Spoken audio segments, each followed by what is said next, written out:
You know, there is a quiet strength in walking past someone who has hurt you and not looking back. That's not weakness, my friends. That is mastery. Because the truth is, when someone wrongs you, your human instinct wants justice. Your emotions crave closure. You replay that moment in your mind, what you could have said, what you should have done, and how unfair it was. But the longer you stare in the rearview mirror, the less you see the road ahead. And some of us have spent far too much time staring backward, stuck in anger, bitterness, or pride, while God's blessings wait for us just a few steps away. You see, let me tell you something. Peace is more powerful than payback. When you walk past those who wronged you and keep your eyes fixed on where God is taking you, you make a statement that echoes louder than any argument ever could. You're saying, I refuse to let the hurt hold me. And, friends, no one embodied this truth more than Jesus. Think about his journey to the cross. He had every right to look back in anger.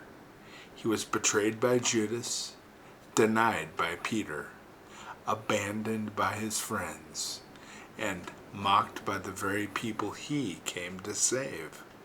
When he carried that cross through the streets of Jerusalem, people jeered, they spat, they hurled insults. And soldiers, they laughed, pressing thorns into his head. And yet, Jesus didn't turn around to condemn them. He didn't curse them, and he didn't shout. He just kept walking, step after painful step. Eyes forward, heart steady, purpose unbroken. And when he reached that hill, as they nailed his hands and feet to the wood, he said words that changed eternity. Father, forgive them, for they know not what they do. Now, can you feel the power of that? He didn't look back in anger. He looked up in love. That's divine strength. That is spiritual maturity, and it's what it means to rise above.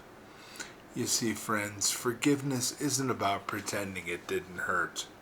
It's about refusing to let the pain define you.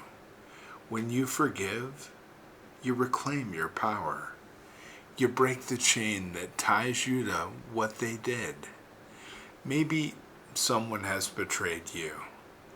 Maybe someone has lied, cheated, or even humiliated you, or took something from you that you can never get back. You cannot control what they did, but you can control what you carry. If you keep replaying their offense, you're handing them free rent in your heart. But when you let go, when you say, I forgive you, not because you deserve it, but because I deserve peace, you free yourself. And that's when God begins to elevate you. That's when blessings start to unfold. Because God can't fill hands that are clenched in anger.